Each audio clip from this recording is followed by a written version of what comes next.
You want to rent out your current home and then go buy a new home? Well, how does that work in terms of qualifying? I mean, now you're going to have at least two mortgage payments, the old house and the new house. How does the rental income come into play that you're going to get on the old one?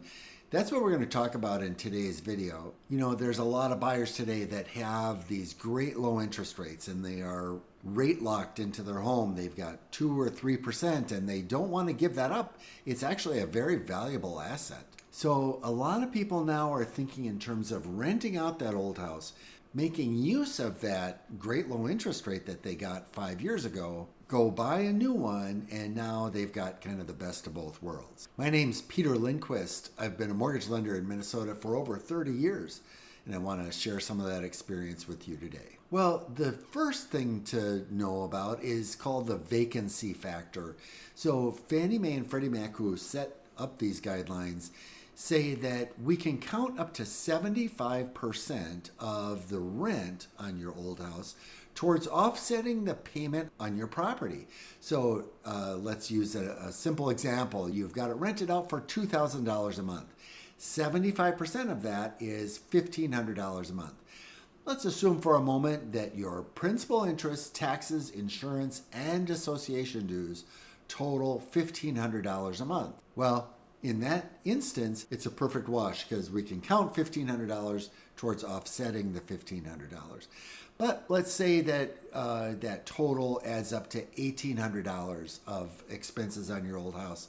Now, the way it works is that we're using $1,500 towards offsetting the $1,800 worth of expenses. That leaves you with $300 of debts against your old house that we have to use against you when you qualify for the new one. It's a lot better than the total $1,800 for qualifying, and it can make all the difference in the world as to whether or not you qualify. Now, the opposite, where you've got an overage of income, that gets to be a little bit more complex to qualify you with. So let's assume that you can rent out your current property for $4,000 a month. 75% of that is $3,000, and you've got $1,800 worth of expenses. So that leaves you with $1,200 as overage. So that amount in real life is income to you, right? But can we use it to qualify? The only time that that's going to be possible is if you as a home buyer can document that you've been a landlord previously for at least 1 year's worth of time. Now we can take that additional $1,200 a month and add it in and factor it into your income qualifying and help you qualify for a bit more on the new property. That's the basics of how the vacancy factor works. Now let's talk about documenting it, because that's a key factor in all of this. And so if you decide to do this, you do have to jump through some hoops that you really need to plan for. The most common thing that we do is that we document that income through 1 year's lease on the old property, as well as proof that you have received and deposited 2 months worth of rent. So that would be the first month's rent as well as a damage deposit. And we're going to need that documentation prior to closing. This will depend on your lender, but it's safe to say that probably 10 days prior to closing is a good idea. So it's not something that you can just pull off on at the last minute, because this information has to go through a mortgage underwriter. And like anything else, it's got to be properly documented. This has to be checks that you're receiving from the buyer. It can't be a cash deposit into your account. We have to have a documentable paper trail that validates that it's an actual renter who is renting from you. Now, if that's not possible, there is one other method, and that is if we get your 1 year lease, also get an appraisal on the old property that does a comparable rent schedule. So now the appraiser is going out and saying, yeah, this property can rent out for $2,000 a month. And if that's what your lease is, now we can use 75% of that in order to qualify. It's just that that adds cost and it can add time to this whole process.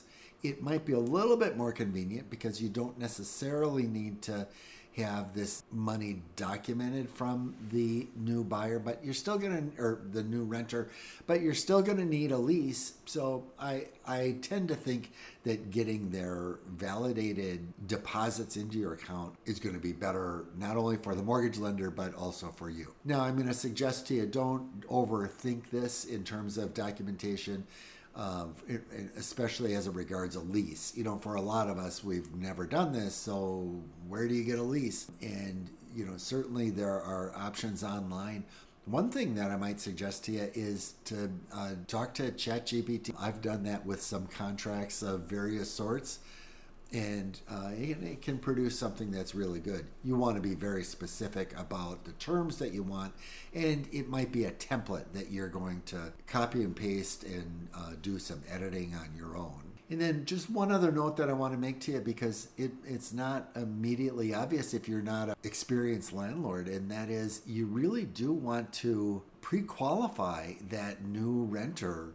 And that can involve, you know, getting their credit and getting some references on them. And that's stuff that you'll want to talk to a realtor and get some advice on. And you might also want to talk to a rental management company, because that's part of their job, is to help you find a renter and then also pre-qualify the renter, because it's one of the quickest ways to really lose money in the process of being a landlord. Is one bad renter can really set you back.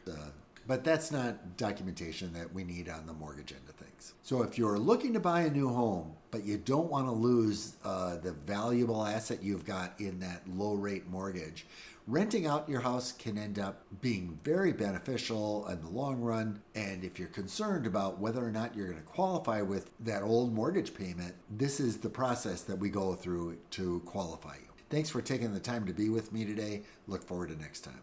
We will get you home.